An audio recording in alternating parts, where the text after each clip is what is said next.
Did you know that 1/3 of the executive job descriptions have a misalignment between expectations and actual responsibilities? This means that the authority and responsibility for the actual role may be less than the impact it is expected to have. This misalignment can set the new hire up for failure, leading to significant frustrations at work and potentially a career setback for newly hired executives.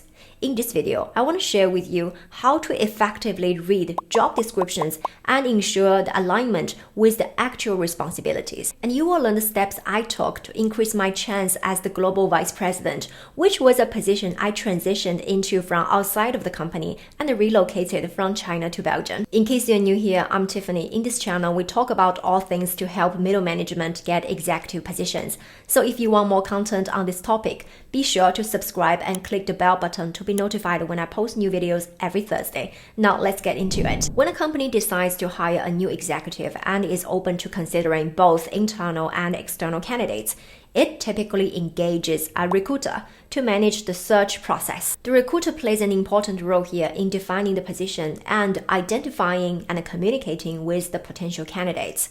One of the first steps is about drafting a clear and well-written job description. This recruitment process for an executive role can be expensive, costing tens or even hundreds of thousands of dollars, and may take months to fill a single executive position. Not only does it cost financially, but also time commitment from the president or CEO and potentially even the board. It is more expensive and resource intensive than recruiting middle management. Here's the question.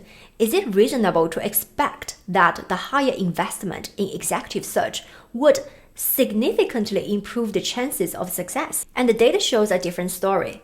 The typical tenure of a chief financial officer spans 4.7 years, while for a chief information officer, it stands at 4.6 years. It is a very small increase compared to the average employee's length of service, ranging from 4.3 to 3.8 years. The tenure for a chief human resource officer is 3.7 years, and chief marketing officers experience an even shorter average tenure of 3.5 years. There are several complex reasons contribute to such short tenure, but one key factor is actually lack of accuracy and alignment in the job description. So how do you judge if there's alignment? You want to look at if there's consistency among the three crucial elements of a job design. That is, the expectations, the responsibilities, and the required competence. For example, if the role of a VP of finance is to lead short and long-range planning process and to optimize business decisions and capital allocation for long-term shareholder value, then under the skills section, you should see that ideal candidate should have a strong, broad finance foundation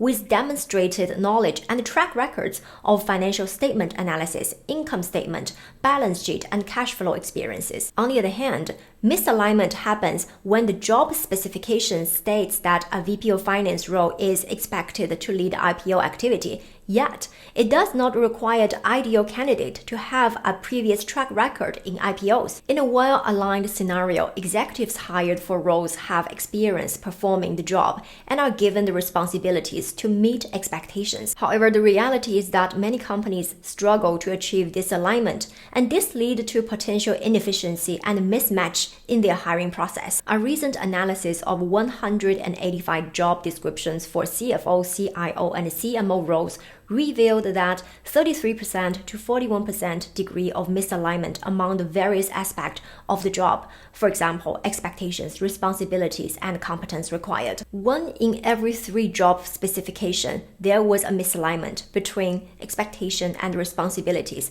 That's 33%. It's a very large percentage. This means that the authority given to the role was less than the impact the individual was expected to have on the organization. The misalignment reduced the chance of new hires being able to effectively translate their role responsibilities into the expected outcomes. So how can you read a misaligned job description? Here are the key steps you can take to set yourself up for success. Step number 1 is don't rely only on the job description. Senior executive recruitment often comes with a highly detailed job description. Sometimes they're about 10 pages or even longer. Well, there are two problems can negatively impact these lengthy job descriptions. Number 1, companies often strive to make the job appear as attractive as possible, especially in a competitive job market where recruiting highly skilled executives is challenging. What this means is company may put makeup on the job description, presenting an ideal version of the job. Second, creating a cohesive and internally aligned job description is a complex task. Many executives may not have the time to thoroughly read and agree on such detailed job expectations. As a result, the job description may not accurately reflect the actual responsibility of the job. This means, as a candidate, you need to go beyond the written description to gain a more accurate understanding of the role and the organization. Now, this leads to my second point, is that you need to assemble the real job. To understand the true nature of a job, you will need to ask good questions through the interview process. Every step of the interview, you will meet various stakeholders in the company, including human resources, your line manager, your peers, even the grandparent, the manager of your manager. Among all the stakeholders, your line manager is the most crucial one. And here are 5 areas you want to focus on. Number 1, expectations. Ask clarity on what success could look like in both the short and long term for the role. Number 2 is responsibilities.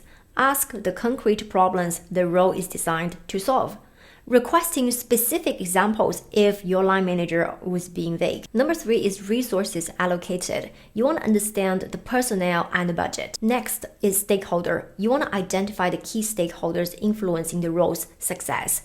And try to ask how cross-functional collaboration, the decision-making process, and alignment of KPIs and incentives are contributing to effective collaboration in the future. Number 5 is competence and experience. You want to understand what kind of skills, experiences, and competence are expected in the ideal candidate. On paper, this process may sound straightforward.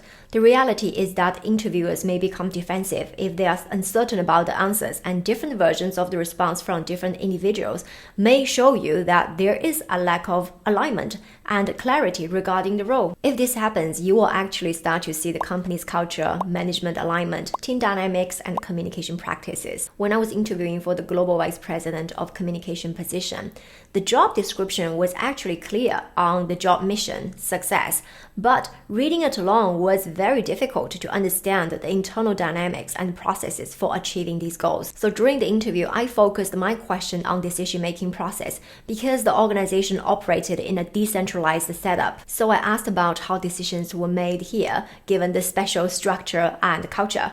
The president who interviewed me was very open. He explained that decisions are not made by the person who has the highest job title. Instead, my role was to make sure there is a collaboration.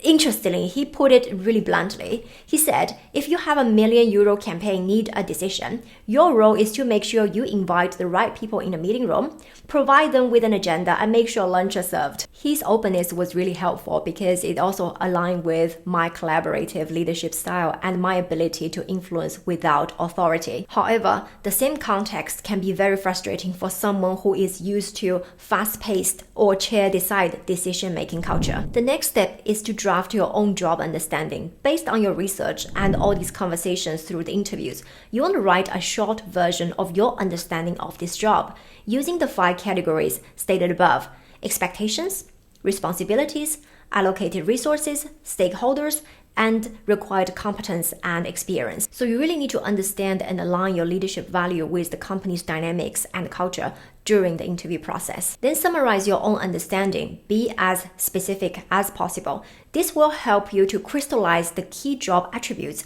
into a simple document that can be used later on as a base for discussion and negotiation. The next step is to validate your understanding. You want to use your understanding of the job and verify it with your potential line manager by email or a call. In my own case, after I received the job offer, I asked for a separate call with the president before signing the offer. This approach worked well for me, probably because it was a Swedish company. The organizational culture and the country culture was more flat and equal, but you want to adapt it to the company culture you are interviewing for, and take into consideration how it might be perceived. So after the call, I sent the president with my own written understanding of the job. This step is crucial before accepting the job offer, and especially afterwards if any misalignment regarding the expectation or responsibility happens. This written agreement serves as a reminder of what we have already agreed, although I never really used it, but having it on hand was quite helpful. At this point, you should have a pretty good understanding of the job description, from responsibilities, authorities to expectations. The next step is evaluate if you are set for success.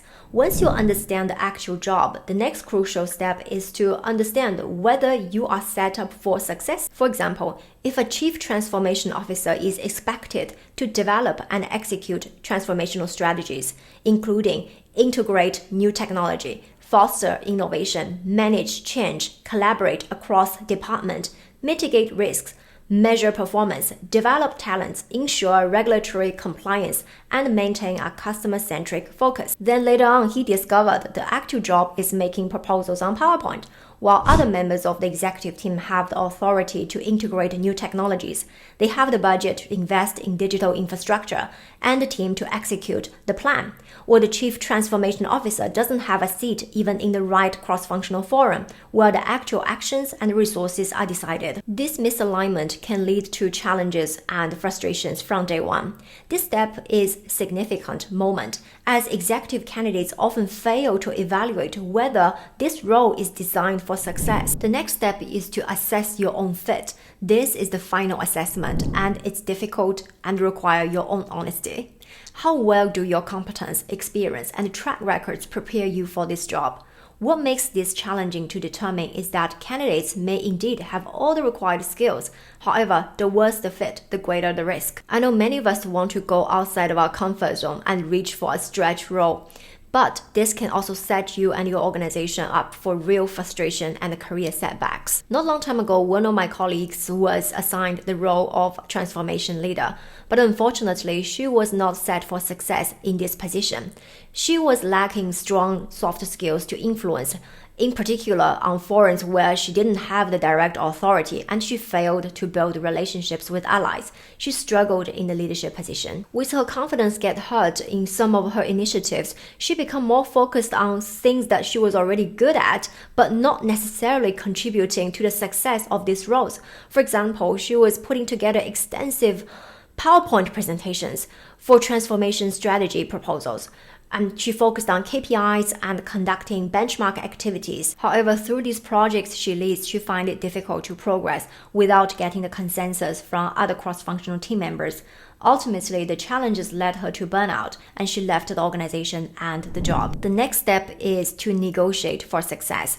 The best time to address any expectation issue is before you accept a new job offer. This is where your written summary can serve as the foundation for these negotiations. It will help you to close the gap in alignment between expectations, responsibilities, and available resources. Have an honest discussion with your future manager about your skills, the gaps, and weaknesses. For example, when I was interviewing for the role of communication vice president, I find there's a gap in my own knowledge regarding the product marketing communication, which is a crucial aspect of my responsibility.